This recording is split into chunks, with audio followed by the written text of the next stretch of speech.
Hey, what's going on, everybody? Are you ready for the inaugural episode of Just the Tip with your Uncle Weezy here? A full card breakdown for the upcoming UFC Vegas 34 card that's coming up on August 21st. Are you all ready? I don't know, man. I am. I'm ready. I think my guy Smooth Jimmy is ready. Let's check it out. Let's see if he's ready here. Dude, it looks like Smooth Jimmy's ready, man. Let's do it. We got my man DFS by the numbers in the chat here, hanging out for the inaugural episode, the full card breakdown, just the tip, a sensual prelude to the balls deep breakdowns that we do here on this channel. So we're just going to touch on the stats today, but we're going to do that for all the fights. And I've kind of just picked out some notes from all 12 fights that are going to be happening on Saturday. Try to pick out some of the most important things that we have in the numbers here for you guys, so we can give you some leans, some ways to go on this card, because it is a tough card to bet. Man, we got a lot of really close lines on this card, and even some of the lines that were the biggest, the widest lines, like for instance the William Knight fight, the Courtney Casey fight. The Courtney Casey fight fell off. She was an over -200 favorite.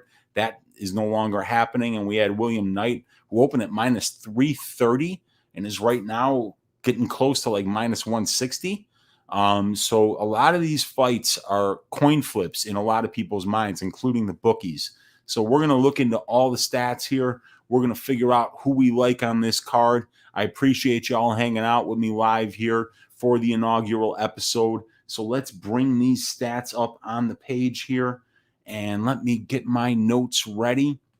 And we would be starting with Al Hassan Neto, but that's not happening. So we would then move on to Casey Jojua, but that's not happening. And then we would go on to Mana Martinez versus Jesse Strader. That's not happening. And then Trevin Jones took Jesse Strader's place when he pulled out. And then Mana Martinez pulled out of that fight. And then now Trevin Jones is fighting somebody named Saidyokub Kakharamonov. And I mean, like, it's not as if, us cappers here are working hard enough already. We got to figure out a 9-syllable name on 6 days' notice. This is difficult for everybody, you guys. But I've got all the stats. We're ready to go. Let's start with Ramiz Brahimaj against Sasha Palatnikov. This will be the curtain jerker on Saturday. And the notes that I have here is we've got some advantages for Brahimaj in the measurables. He is 4 years younger. And as far as experience goes, we can see on the numbers here that he's got 2 more pro fights. He's got 2.5 more years as a pro. He's got a 100% finish rate as a pro. All of those finishes coming by way of submission. He's only been finished once in 3 losses. That loss was to Max Griffin. Max Griffin ripped his ear off. He didn't tap. He didn't stop. It's just that the referees won't let you fucking continue to compete when you're missing an ear. So he's a very tough dude. He's tough to finish. Unless you remove one of his body parts, it's going to be difficult to finish this guy. In the grappling, Brahimaj has got a big advantage in this fight. He is the much better grappler here. He's got that 100% finish rate by sub. He is a high-level BJJ black belt. This guy gets finishes. He's slick, great transitions, great top game, great bottom game.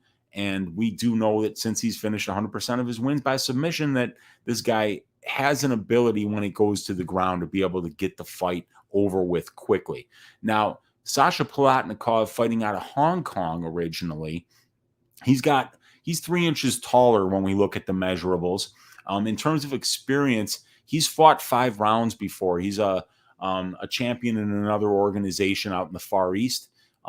He's got 1 more UFC fight. So this guy has went the distance. He's even went 5 rounds. So we know that we can count on this guy's conditioning as well. In terms of the striking, he's the harder hitting striker here.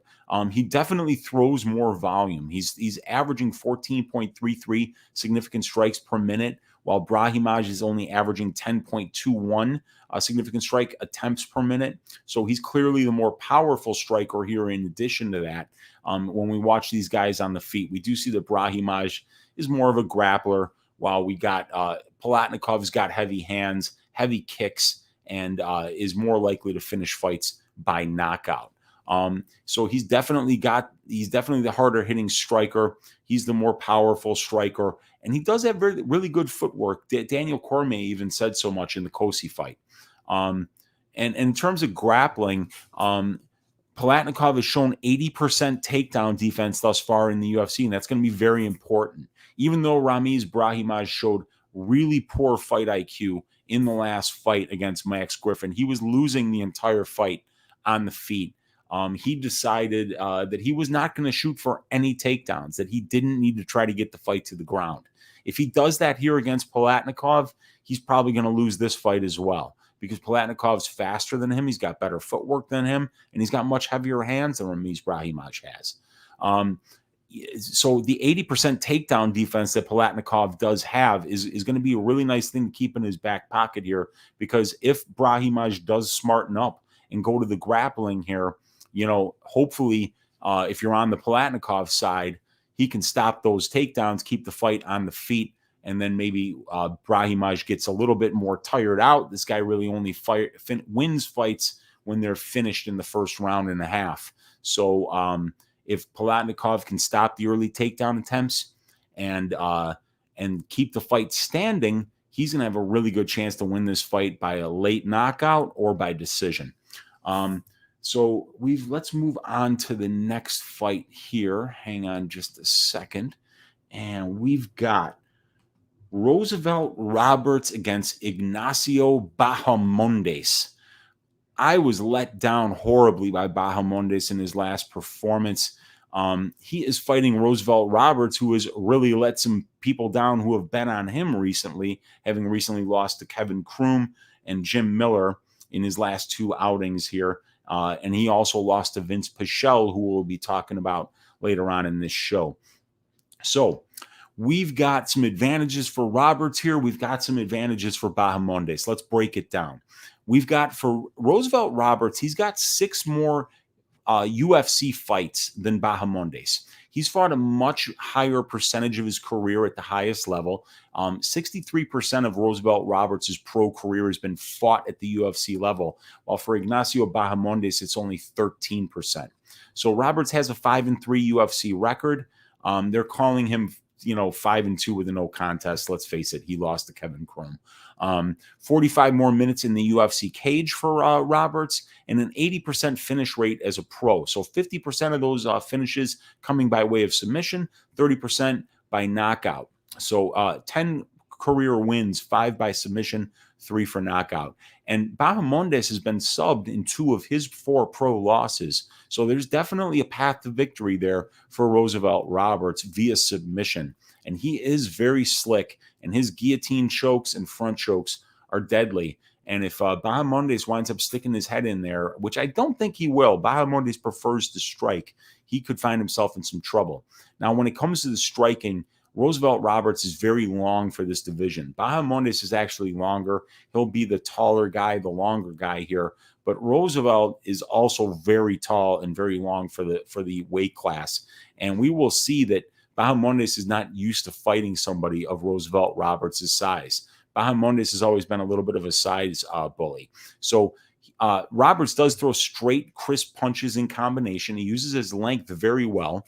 He's a low-volume striker, but he's more accurate than Bahamondes. 49% striking accuracy for Roberts, 41% for Bahamondes. He's landing 3.03 significant strikes per minute and absorbs only 2.27. So he's got nice ratios and differences in relation to the striking numbers. When it comes to the grappling, Roosevelt Roberts is an efficient wrestler. He's landing over 50% of his UFC takedown attempts, 8 of 15 thus far in his career.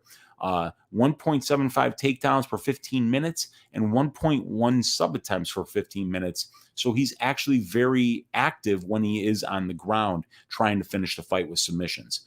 Over 50% of his UFC cage time has been spent in control time positions, and he seems to be comfortable and aggressive there. Now, when it comes to the strength of schedule, we're going to see that he's definitely fought and beaten the better brand of competition over his career, fought a higher percentages of his career at the highest level, and he's got signature fights and wins over guys like Jim Miller. He's got fights against guys like Jim Miller, Alexander Yakovlev, Vinc Pichel. While for Bahamondes, he's 4 years younger, he's 1 inch taller, and he's got a 2-inch reach advantage. So he has significant advantages in the measurables. He's got 2 more pro fights. He's got over 20 more minutes of cage time and 1 more year as a pro. 73% of his pro wins are by knockout. When it comes to the striking, Bahamondes is a very high volume striker. He uses a diverse array of attacks.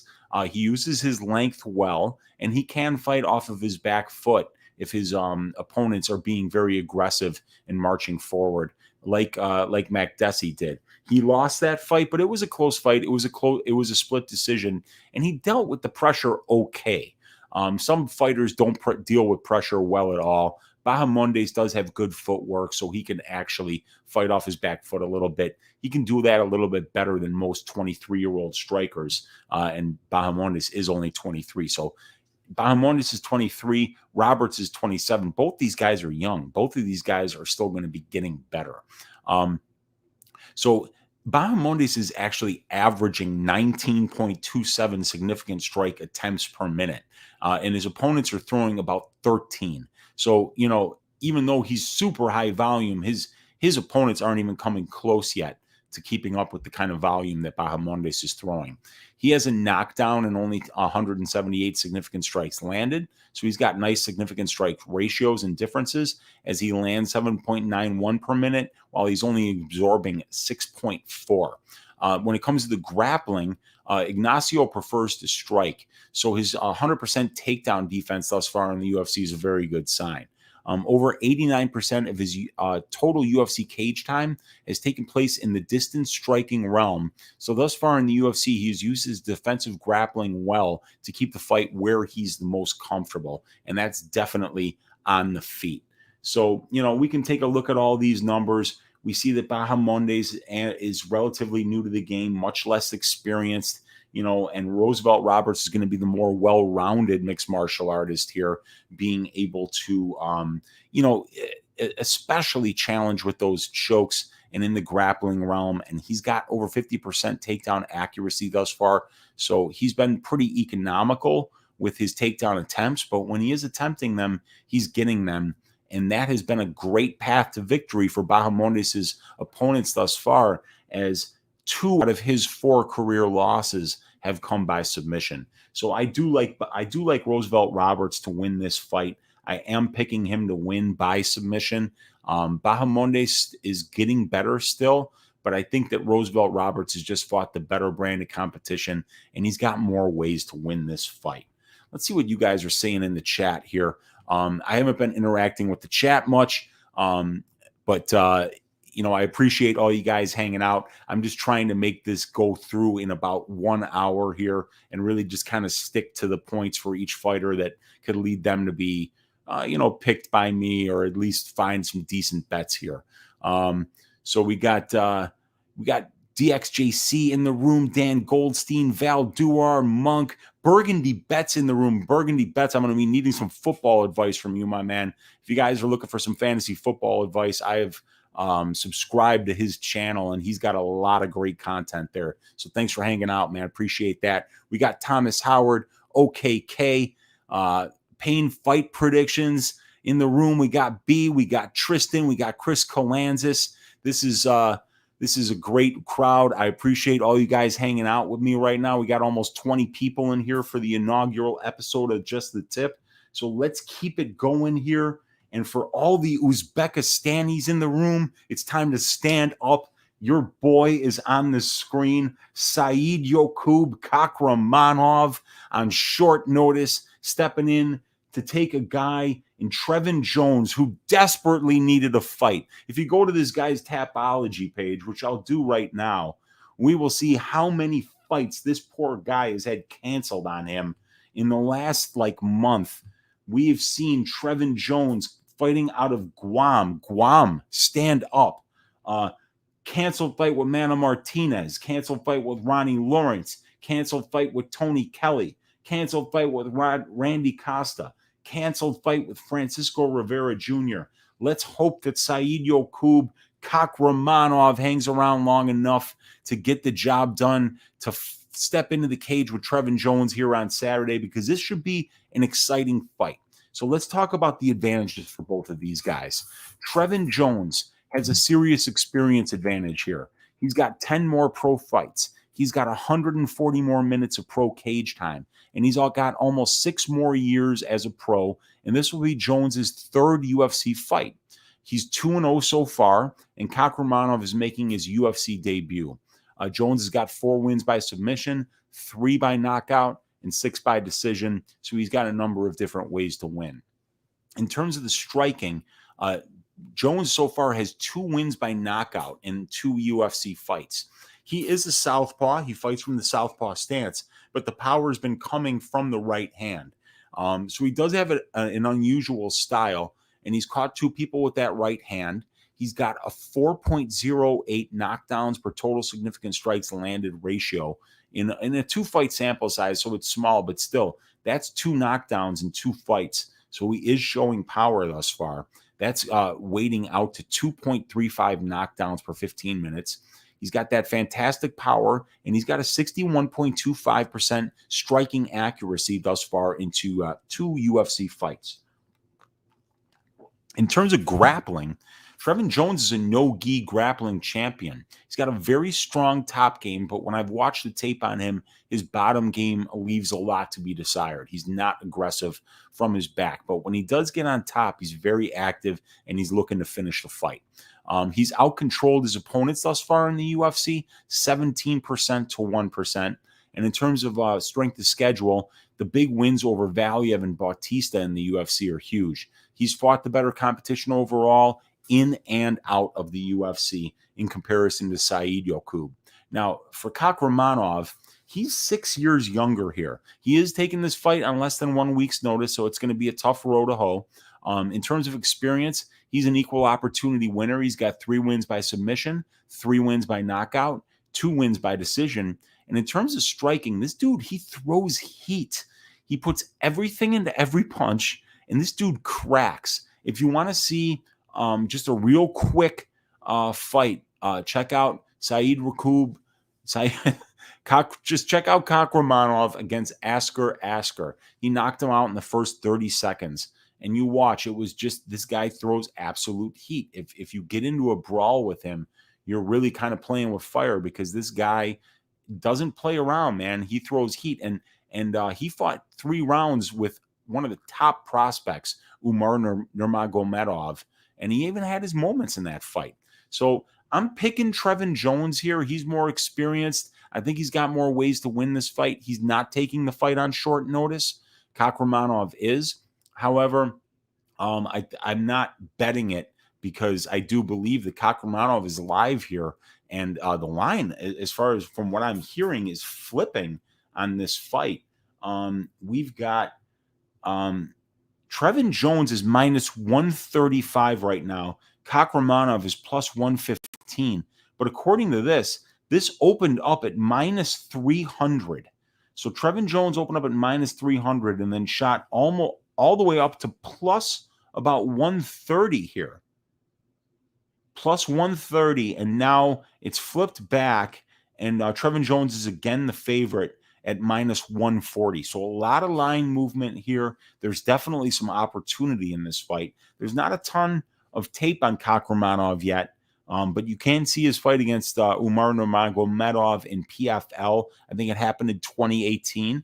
And you can watch his knockout of Asker, who did have a UFC fight planned, but I know that it got canceled. So for me, the pick is going to be Trevin Jones here, but I believe that Kakharamonov is live, but I think minus 135 might be a decent line here. I think Jones is being a little bit disrespected, having had that line open up at minus 300 and then shoot all the way up to plus money. Something's going on there. That's wild. But let's move on to the next fight here, as we have got, oh boy, William Knight against Fabio Cherant. we just have to do it, you guys. We're gonna have to put up the William Knight Tapology picture, because, geez, I don't know why. What is up with that outfit, man? What is up with that hat? I don't. Is that a visor? Is that not even a hat? Because like I see cornrows, but it looks like it's almost like a visor. I don't know, man. William Knight, time to change that Tapology picture, my man. You're all bricked up. You could take like a million pictures that are better than that one, dude. But this is the one that Tapology forces us to look at, and I think we as MMA fans that we deserve better. However, what we do also deserve is to look at the stats of this fight and try to figure out what's going to happen here. Oh, and by the way, 38% of Kakharamonov's pro wins are by submission, and he's never been submitted. Now, let's get into William Knight versus Fabio Cherant and talk about Knight's advantages here. Start with the experience. He's a little more experienced. He's got 2 more pro fights. He's got 25 more minutes of cage time. He's got 2 more UFC fights and 40 more minutes in the UFC cage. 8 of his 9 pro wins are by knockout. William Knight is absolutely a fantastic finisher. In terms of striking, we're looking at nice striking ratios here. He's got landing 3.56 significant strikes per minute. He's absorbing only 2.56, so a significant strike differential of 1. He's shown a 74.22% striking accuracy thus far in the UFC. That's largely a function of the fact that he gets control time, throws high percentage ground strikes and clinch strikes. However, still, on the aggregate, 74.22 is not to be ignored. That's a great number. And he's never been knocked down, despite the fact that he's fought at 205, fighting a bunch of big, beefy dudes. So William Knight showing some toughness as well in terms of not being knocked down. In terms of grappling, he's aggressive. He's an efficient wrestler. He's got 3.75 takedown attempts per fight thus far in the UFC. He's gotten 8 of 15 takedown attempts, so over 50%, 53.33%, averaging 2.56 takedowns per 15 minutes and 14.7% control time. So, and we did see Cherant taken down and submitted by a guy not known for his grappling in Alonzo Menafield in the last fight. So that could be a path to victory for Knight to use that offensive wrestling and top game and submission game and ground and pound in order to win a fight here over Cherant. And in terms of the strength of schedule, William Knight's fought and beaten the better competition. The MMA math also favors William Knight, as the common opponent is Alexa Kamer. Knight beat him by unanimous decision, and Cherant was KO'd by Kamer. When it comes to Cherant, the measurables, he's 7 years younger, he's 3 inches taller, and he has a 1 inch reach advantage. So, I mean, we're seeing some measurables advantages, some size advantages here for Cherant. When it comes to the grappling, 5 of his 7 pro wins are by submission. Knight has terrible takedown defense, only 40% thus far in the UFC. So if Cherant can get on top, he could potentially win minutes or even lock up a sub. Knight has yielded 42% control time thus far in the UFC. So if Cherant chooses to go to his wrestling, which he hasn't done yet, he's got 0 takedown attempts thus far in the UFC in 2 fights. So that's good news for Knight, because his takedown defense is terrible. Da Un-Jung tripped him like 8 times in a row. So it will probably be William Knight that goes to the offensive wrestling here. And I think that that's a good recipe for success here. I'm going to be picking William Knight to win this fight. He'll probably win it inside the distance. And now that the line is no longer like minus 225, minus 230, and more like minus 150, I actually think it's kind of bettable.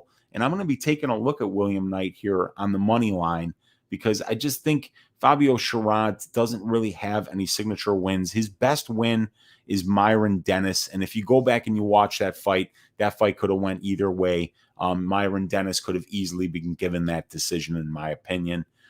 Not a great performance by him. So there really aren't any signature wins, while we've seen William Knight at least get a couple of UFC wins, a couple of Contender Series wins over Alasabek, over Brundage. He's got a win over Kamer, and Kamer beat Cherant. So I just think William Knight is probably going to win this fight.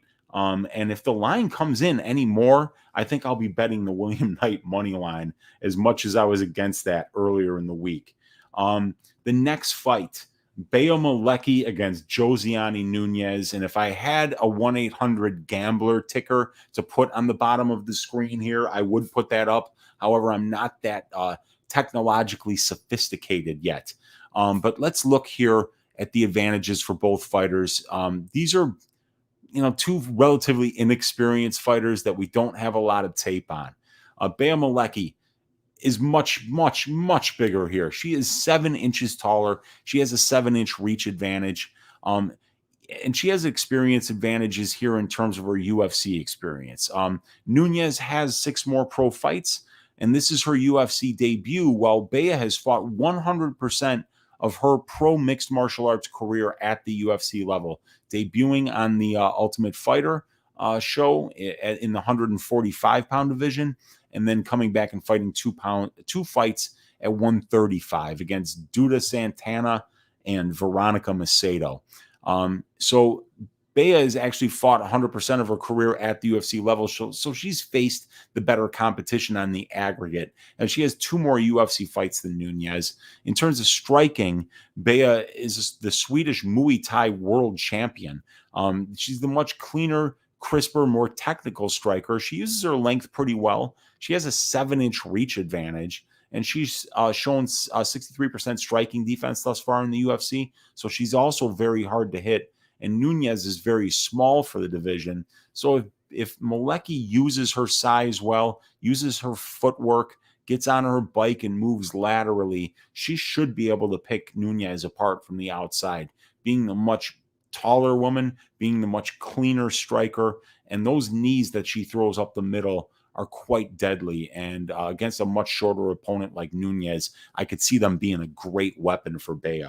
Now, for Josiane Nunes, and I should also say for Bea, in the grappling department, she's successfully defended 11 of 14 takedown attempts in 2 fights.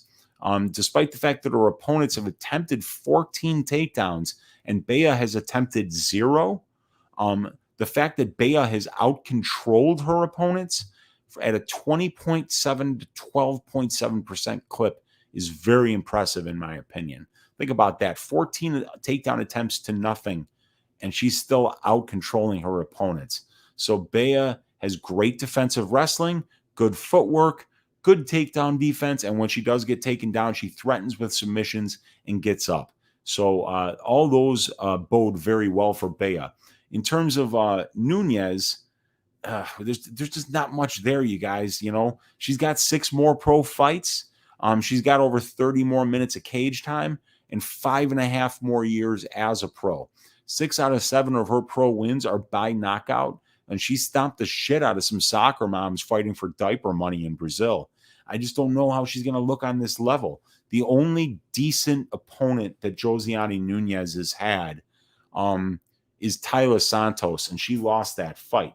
And if we go here to the Tapology page and we just kind of take a look at what Josiane Nunes has done and who she's beaten, there's just not much there, you guys. It's hard to say that even though she's looked good and knocked out most of these women that she's faced, who the hell is Quizia Zabanik? I've never heard of her. Dion Barbosa, 3-0 in Katana fight, who's now 3-1 and probably hasn't fought since. Juliana Araujo, 0 wins. Arieli Ribeiro, 1-0. Laisa Coimbra, 0-6. Ariane Montero, 1-3. And then she lost to Taila Santos in Taila Santos's professional debut back in 2013. And then a win over the venerable Elaine Albuquerque back in 2013. Now Nunes is a solid striker. I've seen her taken down and controlled before for long periods of time. But she usually just kind of puts it on her opponents once they've gassed. But she can be taken down. She can be controlled. She does have power. She comes forward. She has good conditioning. She has big, strong legs. And she hits hard.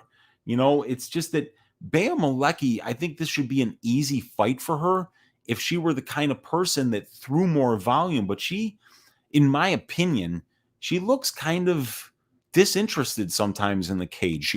I don't think we see as much volume out of her as we should. She seems to use her length okay, but I'd like to see her jab more. I'd like to see her throw more knees up the middle. I don't think she utilizes her length as well as she could, and I don't think that she uses the striking advantage that she has over her opponents as well as she could. And she sometimes gets hit too, even though her striking percentage numbers look really good. If you go back and you watch the Macedo beat her in the first round. That first round, Macedo put a ton of volume on her and beat her. She won the first round. It was the second and third rounds after Macedo had completely gassed out that Bea really started to put it on her. And against Duda Santana, Duda won the first round easily against Bea Malecki, and then Malecki got to the ground and got a submission on a failed takedown attempt by Duda. So I can't bet this fight because I don't know enough about Nunes. I don't know how she's going to look at this level, but at the same time, I haven't seen enough out of Bea Malecki for me to be putting money on her as a favorite. The pick is Bea Malecki by decision, but I am not betting it. Let me get into the chat here and just see what's going on. Oh my God, we got Hammer and Hog asking for another degenerate parlay. No chance, man. I'm not doing it right here. And let's see. So all you guys are hanging out. We got 18 of you hanging out here live with me. I really appreciate it. We're already 32 minutes into the show. I want to keep this to 1 hour tonight. And I want to get through all 12 fights. And then you guys got to stick around after the 12th fight.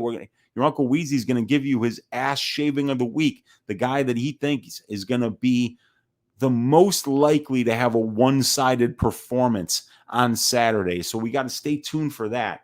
But let's get to the next fight here, as we've got a good one here, as we've got Brian Boom Kelleher going up against Domingo Pilarte.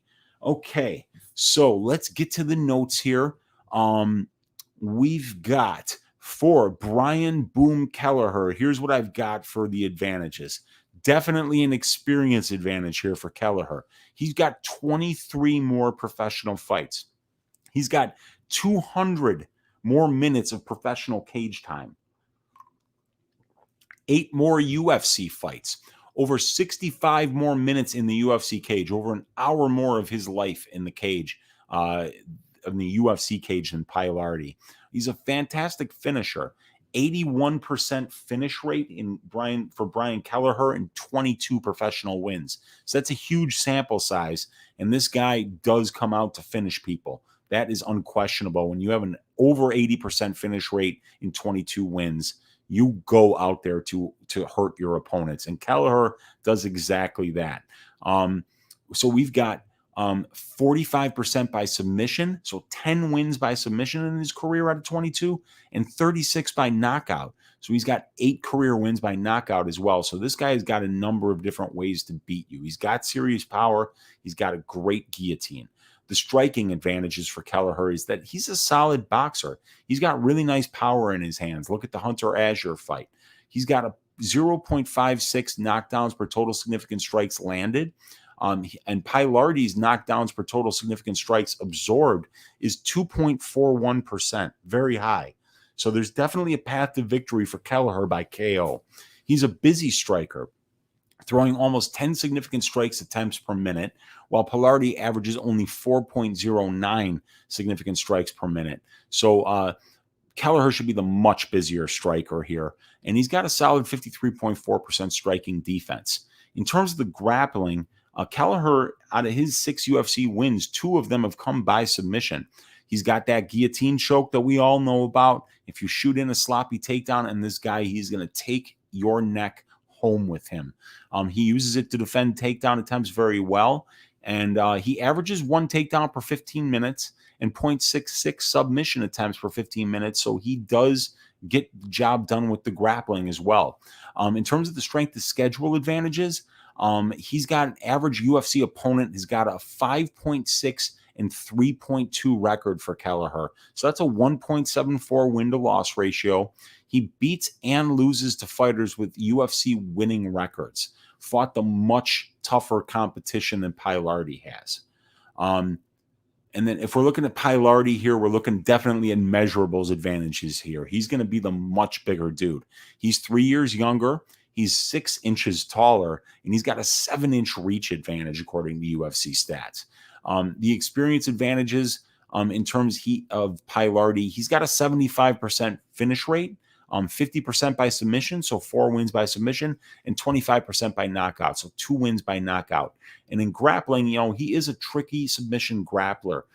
He's got freakishly long limbs for the division. He's a solid wrestler. He's gotten 3 of the 7 takedown attempts that he's attempted, 43% accuracy. And he's gotten 2 takedowns per 15 minutes, 1.33 submission attempts for 15 minutes, and he's got about 27.4% control time.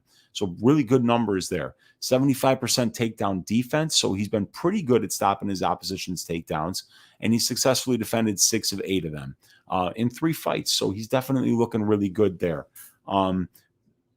Let's see. So yeah, for me, Pilarte, if we look at the last 5, he lost to Journey Newsom, got knocked out in the first round. He lost to Felipe Colares as a huge favorite over Colares, and he didn't look like it in the fight. Lost that fight fair and square. He's got a win by submission over Vince Morales, but he was about this far away from being finished by Vince Morales. And he's got a split decision win over Adrian Yanez. Once again, he was about that close to being finished by Adrian Yanez as well, and it was a very controversial decision. Domingo Pilarte is 2-1 with a no contest in his last 4, but he could easily be 0-4. Kelleher is just the much more experienced opponent here. He's much more well-rounded. His striking game is way cleaner than Pilarte.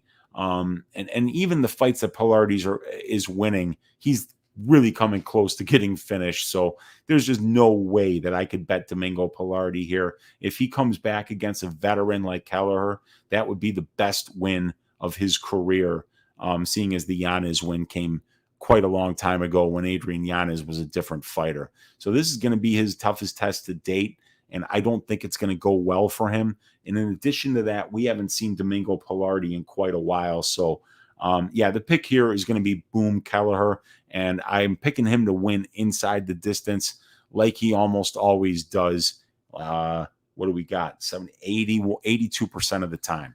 So we'll move on to the next fight here. We have got Luis Saldana versus Austin Lingo. We'll talk about Austin Lingo first. He's 3 years younger. Austin Lingo has 5 of 8 of his professional wins have come inside the distance, 2 of them by submission, 3 of them by knockout. So he is diverse in the way that he's finishing people. But all 5 wins by finish came in the first round and within the first 2.5 minutes. So Austin Lingo is obviously very explosive right out of the gates. He set up all 5 finishes by throwing savage strikes, trying to basically punt the dude's head into the upper deck. He lands a big shot, they go down, and then he either finishes ground and pound, finishes them against the fence standing, or locks up a submission after he knocks them down. That's kind of how Lingo has had success when he is winning fights in a dominant fashion. He's got a 0.93 knockdowns per total significant strikes landed thus far. He's got a 0.5 knockdowns per 15 minutes, and he's landing 3.57 significant strikes per minute and only absorbing 3.17. So he's showing about a 63% striking defense. In addition to all that, he has not been knocked down yet in the UFC. If we look at grappling here, he's an economical wrestler, is Austin Lingo. He's only attempted 3 takedown attempts in 2 fights, but he's gotten 2 of them. He's gotten 17.4% control time off of only 3 takedown attempts in 2 fights. So that's pretty good. That shows that when he is getting the takedowns, he's also accruing some some control time off of those takedowns. He's not just letting the guys right back up.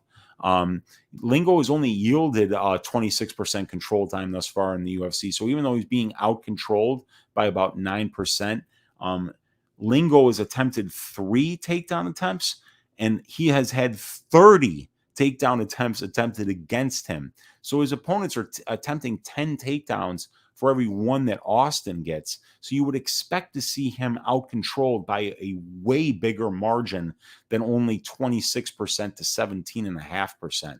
But Lingo is good defensively with his wrestling, so he is able to keep the fight on the feet, which is, I think, where he wants it most of the time. He does have that great power. He does rely on it, and I think he's most comfortable on the feet. Yeah, definitely underrated defensive grappling for Lingo. In terms of Luis Saldana, Saldana is 1 inch taller, and he's got a 3-inch reach advantage here, so he's definitely going to be the bigger guy. And he's got a big-time experience advantage over Austin Lingo. He's got 12 more pro fights. He's got over 100 more minutes of cage time. He's got over 6 more years as a pro and a 93% overall finish rate. Only one of his 15 professional wins have come by decision. That was against Jordan Griffin, and he probably deserved to lose that fight. I thought Griffin had won that fight with his grappling and top control, but it was a close fight, and Saldana definitely dominated the striking exchanges that happened. He's a clean striker. He's a busy striker. He uses his range very well. He's definitely got KO power in his hands. He recently had an accident working in a tire factory where he lost almost his entire index finger. But I think after he lost the index finger, he started seeing some more power in his hands. Maybe it's the unusual shape of the hand or something like that. But Luis Saldana is got really great striking ratios. He's shown the KO power in his hands thus far in the UFC, landing a knockdown on 0.88% of the total significant strikes landed, 0.58 knockdowns per 15 minutes. Great striking ratios. He lands 4.39 significant strikes a minute, and he's only absorbing 1.79. So that is a function of how dominant Luis Saldana has been on the feet thus far. He more than doubles the significant strikes of his opponent per minute, and an excellent 64.34% striking defense. He has not been knocked down yet in the UFC. So I think Lingo in this fight is going to be the most dangerous when the fight starts in those first 2.5 minutes. But Saldana, being the taller guy, the rangier guy, should be able to use his 64 or 63% striking defense, 64% striking defense in order to stay on his bike, kind of stay out of trouble while Lingo is most dangerous, and then take over with the distance striking as the fight goes on. I am picking Luis Saldana to win this fight. I don't think he finishes Austin Lingo, but I wouldn't bet any time props because Luis Saldana, even though Austin Lingo has never been finished, he's finished 14 of his 15 professional wins. Luis Saldana has been finished half of his professional losses, 3 of 6, and Austin Lingo has a 62% finish rate as a pro. So I think either one of these guys could potentially finish inside the distance, but I wouldn't bet it. The line is close enough that I think there's enough value on whoever you like to win this fight. Just bet the money line because it's, you never know. Both of these guys have got serious power and more than one way to win a fight. So the pick is going to be Luis Saldana in the Saldana Lingo fight. And we're going to move on now to a really fantastic flyweight fight. One of my favorite fights. I think this is going to be the last Balls Deep breakdown of the week. I will be working tomorrow, and it will be Pantoja versus Royval. Shout out to Val Dewar on Twitter. He asked me to do this fight and potentially one other, he was talking Kelleher Pilarte or Saldana Lingo. I brought up, but I think Pantoja Royval really does deserve to get that third Balls Deep breakdown of the week. A fantastic flyweight matchup between two top 10 flyweights here. All action fight this should be. Let's get into these stats. Let's start with Pantoja and talk about the experience advantage he has over Royval. We've got 11 more pro fights for Alexandre Pantoja, 170 more minutes of cage time. He's got 5 more years as a pro, 7 more UFC fights than Royval.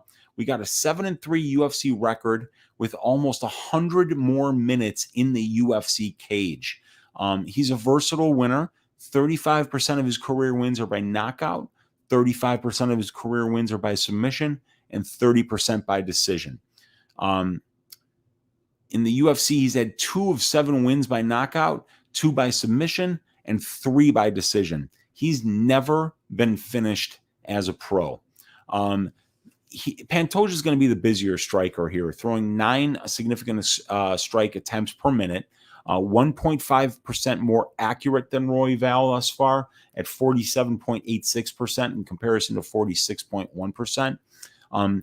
Pantoja is averaging 0.4 knockdowns per 15 minutes, and Royval has been knocked down on 1.82% of the significant strikes landed against him thus far in the UFC. So there's a path for Pantoja to land a big shot here. 54% striking defense for Pantoja is not bad over a 10-fight sample size, and that is a 7% better striking defense than Pantoja, than Royval has shown thus far in the UFC. Pantoja's only been knocked down once in 380 significant strikes landed against him, so he's definitely got a great chin, super tough. Pantoja's a decent wrestler. He's averaging 2 takedown attempts per fight, 35% takedown accuracy, 0.94 takedowns per 15 minutes, and 0.94 submission attempts for 15 minutes.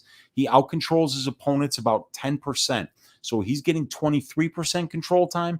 His opponents are only getting about 13% control time. And Royval thus far in the UFC has been out-controlled by his opponents at a 45% to 19% clip. So his opponents are getting twice as much control time Royval's opponents are against him.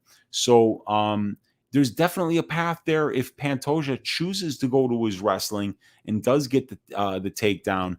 He will be playing with fire because Royval is an excellent submission artist in his own right, but we know that Pantoja can swim with just about anybody down there. He's never even been finished as a pro, so he's obviously never been submitted before. If Brandon Royval were to submit him, that would be a first. Pantoja has mediocre takedown defense.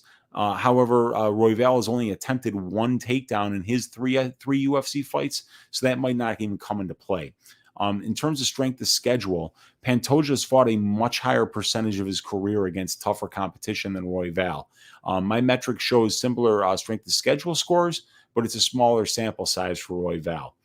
In terms of Royval, we can look at the measurables advantages here. He's 3 years younger. He's 4 inches taller, and he's got a 1-inch reach advantage here.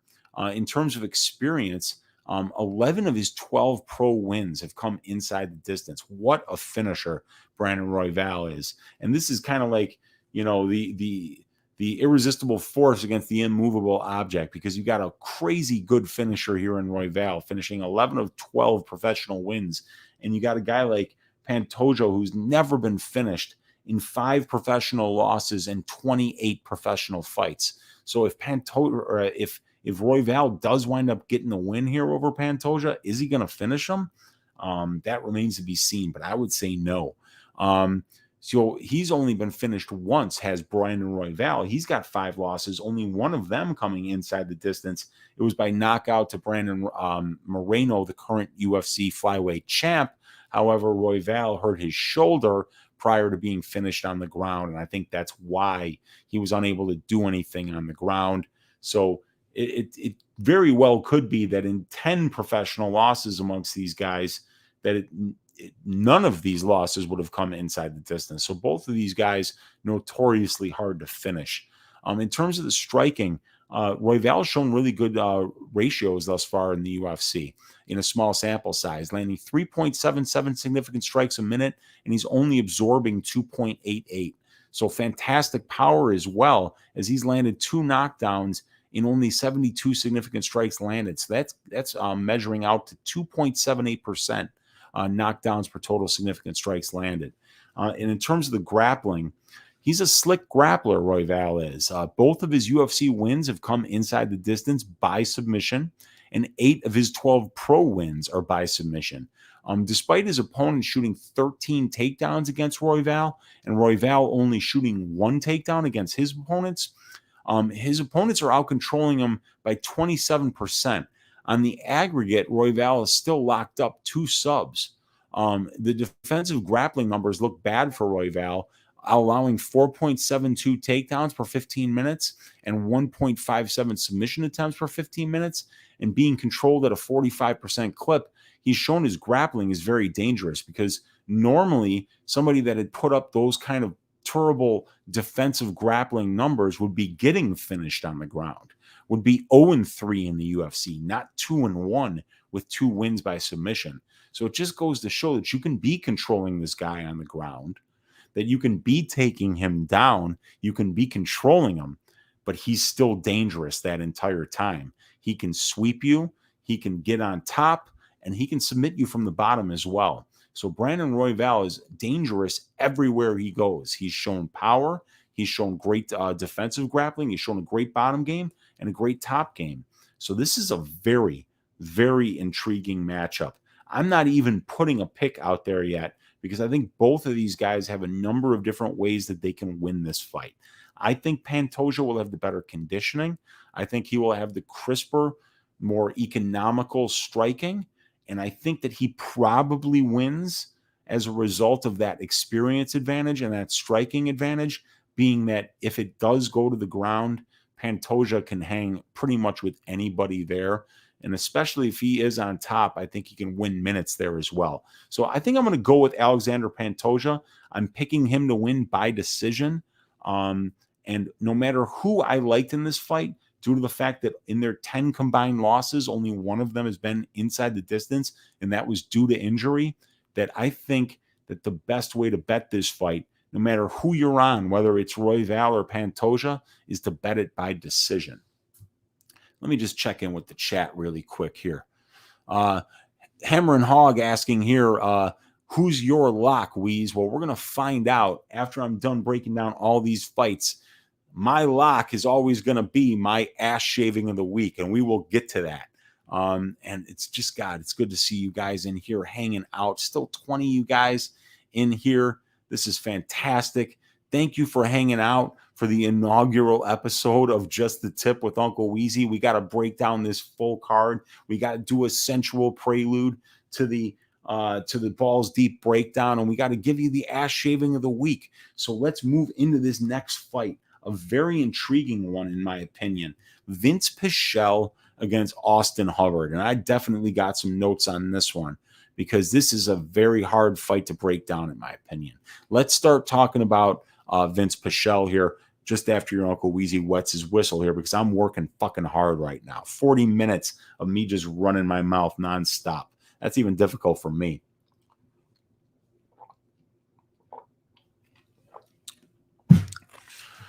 All right, back to work, everybody.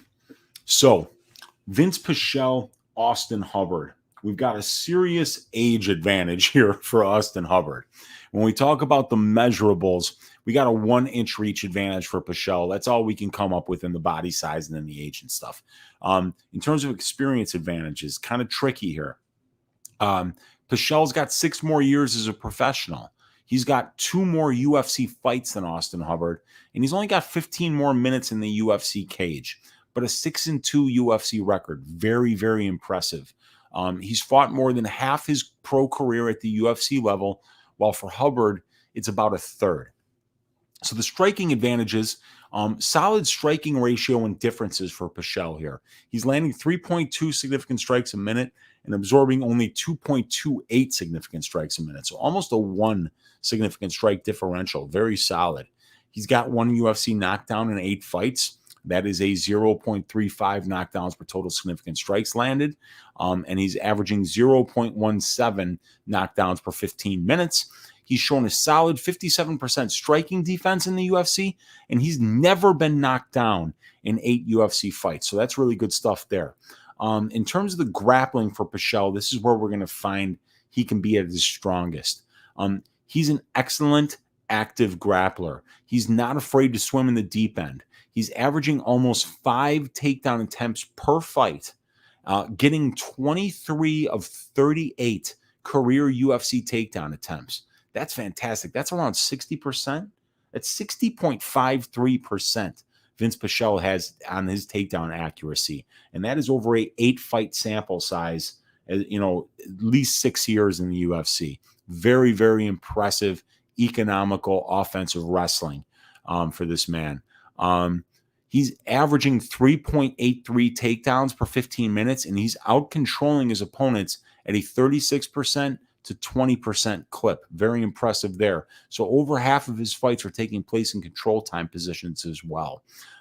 He's very good at using his wrestling and top game to win minutes and win rounds. And we've seen that in his last 2 fights, in particular against Roosevelt Roberts and Jim Miller. He lost the first round of those 2 fights and then used his top game and offensive wrestling to dominate 2 really good grapplers in Roberts and Miller. This guy is not afraid to take down great grapplers, and really Austin Hubbard doesn't fit into that category of great grapplers. Vinc Pichel is not going to be afraid to take down Austin Hubbard. And the thing about Pichel is that in order to work that offensive wrestling heavy game plan, that grappling heavy game plan, it takes a great gas tank. And Vinc Pichel has a great gas tank, man. This guy's conditioning always holds up late in fights. He's a dog. He's tough. He wants to win, and there's no quitting this dude. This is going to be a fight that almost for sure goes to decision, in my opinion, as both of these dudes are amazingly tough, and neither one of them is what you would call a prolific finisher. Although Vinc Pichel has been finished in all 2 of his pro losses, and Austin Hubbard has been finished in 2 of his 5 pro losses. So if we sum up those losses, 7 of them, 4 of them coming inside the distance for these guys. But I do think that this fight will see the scorecards, and that whether you're on Hubbard or whether you're on Pichel, the way to go is to bet either one of these guys by decision. So yeah, his Vinc Pichel's conditioning is definitely good enough to manage a wrestling and grappling heavy game plan for 3 rounds. In terms of the strength of schedule for Pichel, he's fought over half his pro career at the UFC level. So he's fought, beaten, and lost to the better brand of competition here. Hubbard has never beaten anybody in the UFC that has a UFC win, while Pichel has wins over names like Joaquim Silva, Roosevelt Roberts, and Jim Miller. So Austin Hubbard's 3 wins came against Kyle Prepolek, Max Roskopf, and Dakota Bush. Dakota Bush 0-1 in the UFC, Max Roskopf 0-1 in the UFC, and Kyle Prepolek 0-2 in the UFC. So yeah, his opponents are 0-4. So he's never beaten anybody that's actually won a UFC fight. And this time he's going to be squaring off against a guy in Vinc Pichel who has a great offensive grappling game. And we have seen Austin Hubbard taken down 14 times in 6 fights. And he's shown a sub 60% takedown defense, and he's been taken down 2.84 times per 15 minutes. There's definitely a path to victory here for Vinc Pichel with the offensive grappling, top control, and ground and pound. It is, in my opinion, really a glaring path to victory there, because Hubbard has shown all the weak spots that a fighter like Pichel could absolutely take advantage of. But here's the thing about Hubbard. He's 9 years younger. And God, you hate to be the guy betting on the 38-year-old fighting the 29-year-old. It's just one of those statistically significant statistics that you don't want to stand in the way of too many times, because you're going to get caught, and you're not going to cash those tickets more times than you do. It's really hard to bet against a much older fighter like Pichel. But the one thing that we might think is that Pichel has had a 12-year pro career, but only 15 fights. So even though he's 38 years old and he's had injuries and he's had hip surgery recently, even before the Jim Miller fight, or maybe it was before the Roberts fight. Either way, it's been fairly recently. This guy has not been busy, so maybe he doesn't have enough tread on the tires at only having 127 minutes of cage time as a pro over 12 years. Maybe since he doesn't have this much mileage on him, the age won't be a big difference. But man, Hubbard is 9 years younger. And not only that, He's 9 years younger, but he's actually got some experience advantages over Pichel. He's got 3 more pro fights. He's got over 100 more minutes of pro cage time. Austin has been the far busier fighter despite being a pro for 6 less years than Vinc. Austin is averaging 3 professional fights per year, while for Vinc, it's only 1.25. And if we look at the striking numbers for Austin, despite a 3-3 record, Austin has solid striking ratios and differences, landing 3.66 significant strikes per minute and absorbing only 2.61. He's got a solid 50.66% striking accuracy and an impressive 59.1% striking defense over a 6-fight sample size. Hubbard is definitely at his best when the fight is on the feet. He throws crisp, straight punches that do damage when they land. He's never been knocked down in the UFC or been knocked out in his career. And in terms of the grappling, Austin is not an active wrestler, but he has a wrestling background, having trained with Pat Miletich in the past. When he goes for takedowns, he gets them. He only averages 0.81 takedowns per 15 minutes, but he has accrued 18% control time. He hasn't shown great takedown defense so far, only 59%. However, he has a fantastic gas tank. He trains at elevation, and he has a good get-up game. So he's usually able to frustrate wrestlers later in fights, and the takedown attempts get harder and harder as you become more and more tired. Austin Hubbard's gas tank is always good, having trained at elevation. So as the fight goes on, Hubbard usually gets stronger and is able to keep the fight standing for a higher percentage of each round as it goes on, and the dude hits hard. They call him thud for a reason. That's the sound it makes when he hits you, dude. It's a heavy leather sound. It's a meaty thud. So you don't want to be standing in front of this guy taking some of those straight punches that he throws, because Austin Hubbard definitely throws with power. However, I can't guarantee that he has shored up that takedown defense. It's below 60%. That's unacceptable against a guy like Vinc Pichel, who's managed 23 successful takedown attempts in only 8 fights and is averaging 3.83 takedowns for 15 minutes. I'm going to pick Vinc Pichel to win this fight by decision. Let's see where we're at. Wow. So I wanted to keep just the tip, God damn it, to 1 hour, and we're already at 1 hour and 2 minutes with how many fights left here? Do I got 3 fights to go?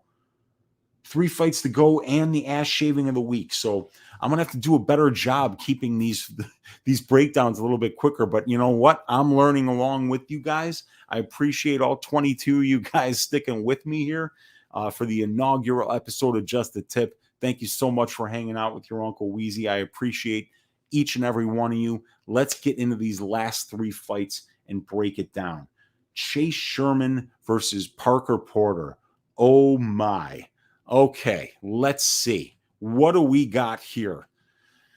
Okay, Chase Sherman has got some measurables advantages, obviously, here. The only thing that Parker Porter has bigger is his stomach and those gigantic thighs and legs of his. Hang on just a sec.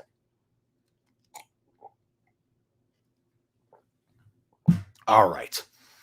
Chase is 5 years younger, you guys. He's 4 inches taller, and he's got a 3-inch reach advantage. He's got 6 more pro fights, over 20 more minutes of cage time, 7 more UFC fights, and almost 80 more minutes in the UFC cage. So Chase has fought a higher percentage of his career at the highest level. 40% of Chase Sherman's career has been in the UFC, while it's only 12.5% for Porter. Chase is a serious finisher, you guys. 14 of 15 career wins by knockout. And Porter has been finished in 5 of 6 career losses. 3 of 6 losses by knockout, 2 of 6 losses by submission, 1 by decision. So if you're thinking of betting Chase Sherman here, you should almost definitely say that he's going to do it inside the distance, get a little extra value on that bet. Because Chase Sherman certainly hits hard. It doesn't take long for those vicious leg kicks that he throws to pile up. And if Parker Porter is unable to get this fight to the ground where he's the most comfortable, I think Chase Sherman's going to piece him up and knock him out. Now, let's talk about the striking advantages here that Chase Sherman has shown really great striking thus far. Busy, powerful, diverse kickboxer. Savage low leg kicks that he uses all the time. He lands 6 significant strikes per minute while absorbing 5.77. So despite the fact he's 3-6 in the UFC, he's still landing more significant strikes than he absorbs. That's very impressive. He's got 2 knockdowns and 585 significant strikes landed for a 0.34 knockdowns per total significant strikes landed, 0.31 knockdowns per 15 minutes. And Porter has been knocked down twice in 151 significant strikes absorbed thus far.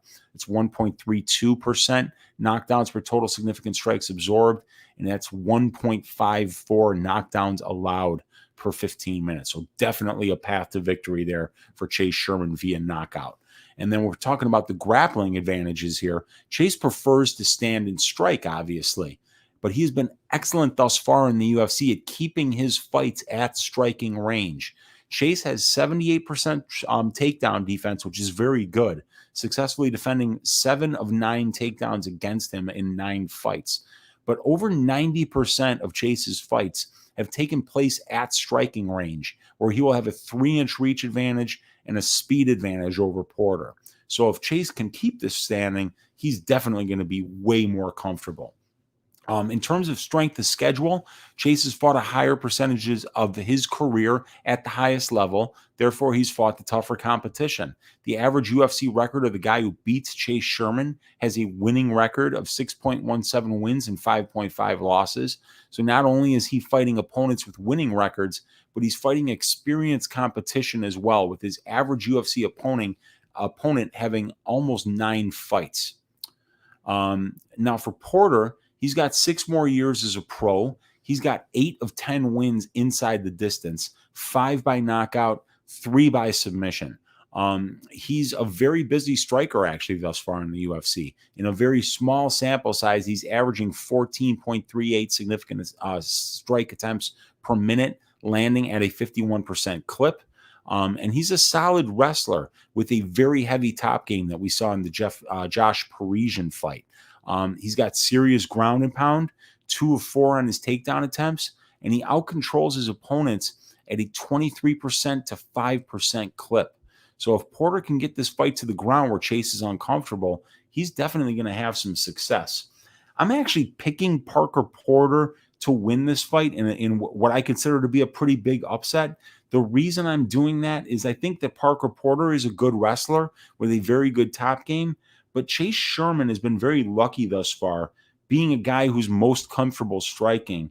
He's only faced 9 takedown attempts thus far in the UFC in 9 fights. So nobody yet has really been that active in trying to get the fight to the ground. I think Porter knows that that's where his win equity is here. So if he aggressively does go to the wrestling, I think it's going to be a challenge that Chase Sherman might not be ready for. And if Parker Porter does bring in that smart game plan, does go to his wrestling, cage control, and top control, I think he can grind out a decision win here over Chase Sherman. So I'm picking Parker Porter to win by decision. But I am not betting that. That is just me being a little bit different. We got the co-main event here. This is one of the great fights of the week that people are very, very split on. So I've already done a balls deep breakdown on this fight, so I'm just going to read my notes for you real quick. If you want an in-depth breakdown of this fight, go to my channel, the Clay Guida Mark Madsen video that I did earlier in the week, and look for the in-depth breakdown of this fight, which is, I think, one of the best fights that we've seen in the UFC in the last month. I can't wait for it. 2 great wrestlers. We're going to find out which one is the better MMA wrestler. Mark O. Madsen, hailing from the great country of Denmark, has measurables advantages here. He's going to be the much bigger man, having fought at welterweight before he was in the UFC, while Guida is really more of a natural featherweight. Mark's 3 years younger than Clay. He's 1 inch taller, and he's got a 2-inch reach advantage. He's also going to be the much stronger dude here. He's just going to be the bigger guy. In terms of striking for Madsen, he has serious power in his right hand. He throws it hard, and either hopes that it lands square, but if it doesn't, he uses it as a way to enter on those body lock takedowns, those upper body Greco-Roman takedowns that he goes for regularly. So whether or not he hits you with that big right hand is really not that important to him, because he either just uses it to knock you out, and if he doesn't and he misses, he's actually using it on purpose that way to try to just get in close to you, to wrap you up, get his arms around you, and that's how he takes you down. Excuse me, you guys. So grappling, he's an Olympic silver medalist in Greco-Roman wrestling. He's strong as an ox. He has serious upper body takedowns like body locks, trips, suplexes, and sweeps. Excuse me, you guys. He also has success with more traditional freestyle techniques. He's 9 of 14 on his takedown attempts in 2 UFC fights, 64.29%. And he's averaging a whopping 8.33 takedowns per 15 minutes. And he's accrued 54.73% control time thus far in the UFC, while allowing not even 1 second of control time to his opponents in 2 fights. Stay with me.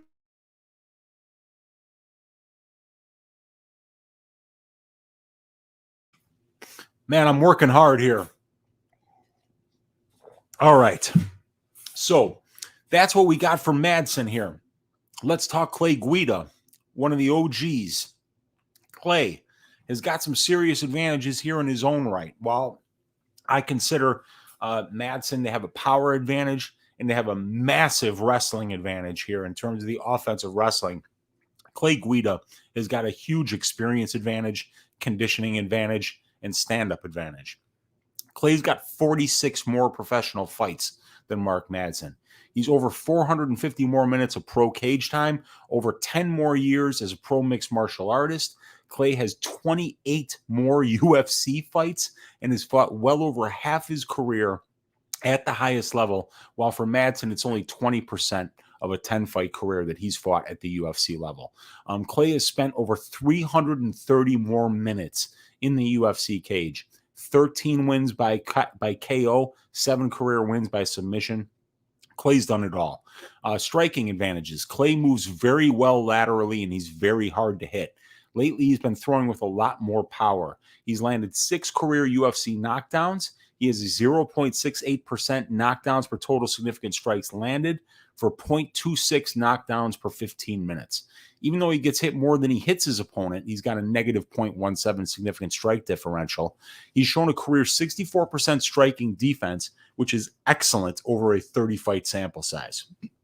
So Clay is very hard to hit when you're standing because he's constantly moving left and right and circling. He's constantly moving his head, and he's got that Energizer Bunny nonstop energy. So it's just kind of hard to get him in one spot so that you can land strikes. I mean, Clay's got terrible striking accuracy, but I think it's a function of all that movement. His striking accuracy is 33.59% over a huge sample size. So that's really bad, but you know, we can forgive it because he's landing about the same amount of strikes that he's absorbing, but he's showing a 64% striking defense. So, yeah, definitely Clay Guida, as long as this fight is on the feet, he's going to be the better striker. It's just that Mark Madsen is such a willing and active wrestler that I do see most of this fight taking place in the grappling realm. But Clay is at his best when he uses his wrestling and top game to win minutes and rounds, and he has the conditioning to execute a wrestling and grappling heavy game plan. Clay's gotten 70 of 194 UFC takedown attempts, and that's 36% accuracy, and he's averaging 3 takedowns per 15 minutes and a whopping 41% control time over a 30-fight sample size, while only yielding 9% control time. So he's getting, for every 1 second of control time his opponents are getting, Clay's getting at least 4. And in terms of the strength of schedule advantages, Clay has fought the much better brand of competition over his career. He's fought over half his career at the UFC level, and he has signature wins over Nate Diaz and future lightweight champions Anthony Pettis and Rafael Dos Anjos. The strength of schedule isn't even close, folks. Clay has fought way more experience and fought the way better competition. Now, in my Balls Deep breakdown, we went balls deep into the stats and kind of looked at how Clay Guida has fared thus far in the UFC when he's went up against somebody who's a better wrestler than him. And it doesn't work out well for him. Every time Clay Guida in the UFC has been taken down 2 or more times, he has lost that fight. Clay Guida is 0-5 in the UFC when he's been taken down 2 or more times. I think Clay Guida will probably get taken down twice in the first 2 minutes of this fight. I'm picking Mark Madsen to win by decision, but I think he can also get it done inside the distance because this guy's got savage guillotine choke. He's got savage front chokes, and he does have big power in that right hand, and he's got crazy good ground and pound. So I'm picking Mark Madsen to win. I think he is going to win decisively, and I think he gets it done early. However, if this fight goes to the 3rd round, Mark Madsen is going to be very tired from a grappling-heavy game plan, and Clay Guida is not, because Clay Guida never gets tired. So I am going to hedge my Mark Madsen moneyline bet with a 3rd round prop on Clay Guida, which is probably around 1,600 or something like that. So I could put a quarter unit on Clay Guida to win in the 3rd round, just in case Madsen falls apart like a Chinese motorcycle in the 3rd round and gets finished. But I think Mark Madsen should easily win the first 2 rounds with his superior wrestling and strength. So I'm picking Mark Madsen. I'm actually picking him to win by decision, but I wouldn't be surprised if he got it done inside the distance. And that leaves us at our main event. And I did a main event deep dive with my guy DFS by the Numbers on his channel on Sunday night for this fight, the Jared Cannonier Kelvin Gastelum fight. If you want to see an in-depth breakdown of that fight, go to DFS by the Numbers channel. And we're an hour and 16 here, so I'm going to get through this last fight and then give you Uncle Weezy's ass shaving of the week. So Jared Cannonier has measurables advantages here. He's got a 2-inch height advantage and a 6-inch reach advantage. And experience-wise, while Kelvin is more experienced, Jared has shown fantastic finishing ability in his pro career. 9 of 13 pro wins by knockout, 2 by submission. So he's got an 84% career finish rate. He's got great striking numbers so far in the UFC, landing 3.7 significant strikes per minute while only absorbing 3.09. He's got a 52.42% striking accuracy, and he has 4 career UFC knockdowns for a 1.12% knockdowns per total significant strikes landed for 0.62 knockdowns per 15 minutes. While Kelvin has been knocked down 5 times in the UFC for 0.63 knockdowns per total significant strikes attempted, 0.3 knockdowns per 15. So there is a path for a knockdown here for Cannonier, but knockout, Kelvin Gastelum's never been knocked out. Cannonier has fantastic striking defense at 64.28%. Jared has savage leg kicks that I think will give him the advantage as long as the fight stays on the feet. Cannonier really hurts people with those leg kicks. He's one of the few middleweights to finish a fight with leg kicks, as he did against Anderson Silva.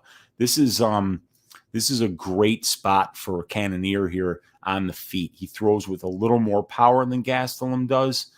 He's probably going to land the heavier strikes, but those leg kicks of his make it just harder and harder for his opponent as the fight goes on to be able to stay heavy on that lead leg, to throw with any power, and to move away from Cannonier's power, because once that leg goes dead, your mobility goes out the window with it. So I do like Cannonier here. I think he's going to win this fight, but I also think that Gastelum, there's a lot of reasons here to like him. If we talk about grappling here for Cannonier, Jared has poor takedown defense, but he has a good get-up game. He's been taken down 17 times and controlled for 24 minutes of cage time on 37 takedown attempts. And his conditioning has been great. So wrestling has just exhausted Jared's opponents thus far. This being a 5-round fight, I doubt we'll see it go to the grappling often, because it's just so exhausting to take people down, to offensively wrestle. And in a 5-round fight, if you try to do it early unsuccessfully, your gas tank is going to empty, and it's going to be very hard to win that fight.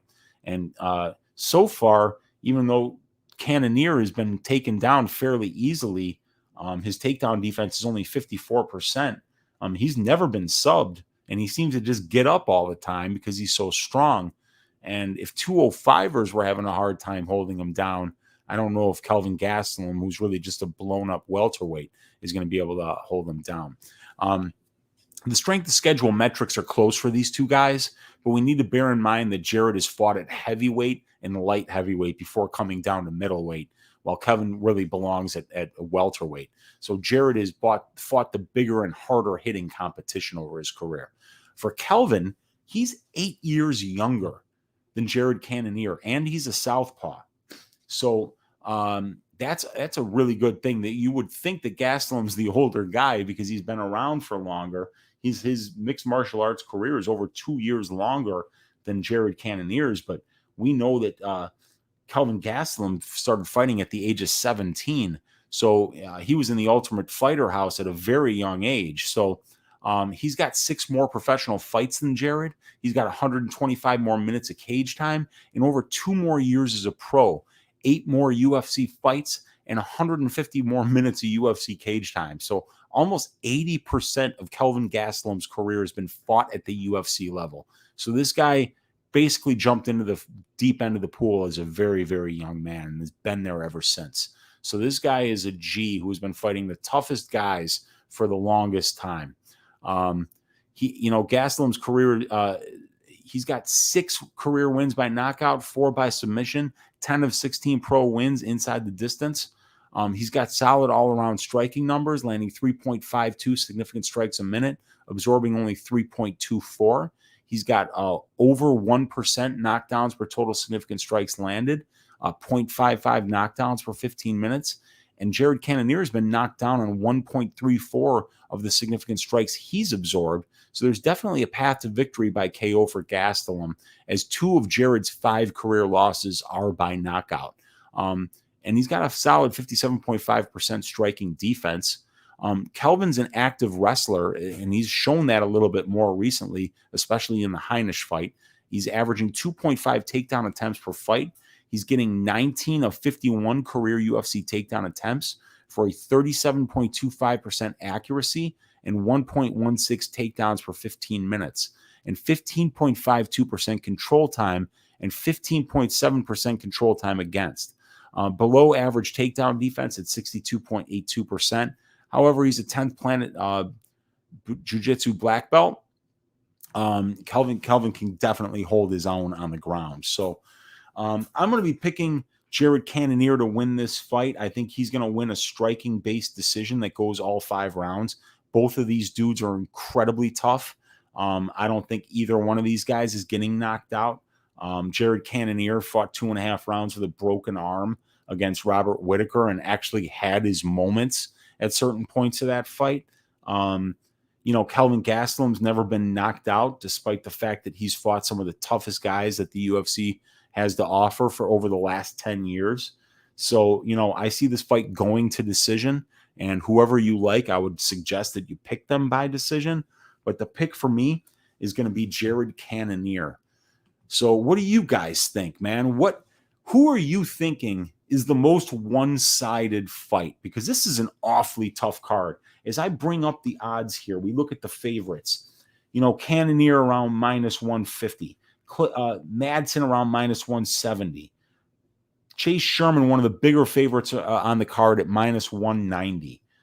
Pantoja at -180-ish. The Hubbard Pichel fight's a pick'em. The Saldana is around -130. Kelleher around -170. William Knight around -170. Malecki around -150. Roosevelt Roberts -150. Ramiz Brahimaj around -140. I mean, who's it going to be, you guys? Who should be the ass shaving of the week? Well, let me tell you who I'm picking. I am going to be going with, for the inaugural ass shaving of the week on the new weekly show, Just the Tip, a sensual prelude to the Balls Deep Breakdown with your host, me, Uncle Weezy.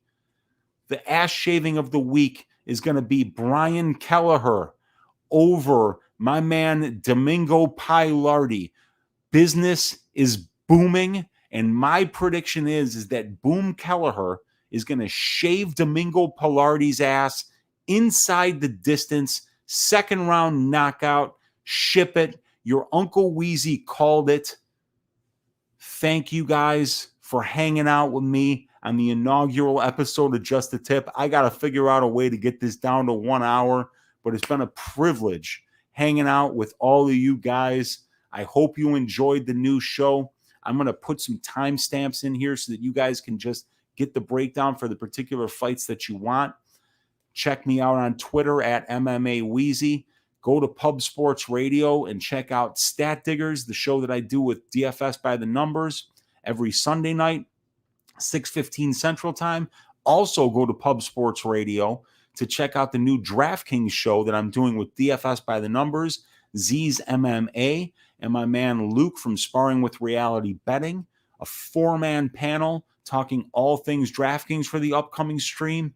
The link to the stats that are here for every fight can be downloaded in the Google document in the description for this video for free. Use it to help break down the fights that you're thinking about betting on, courtesy of your Uncle Weezy.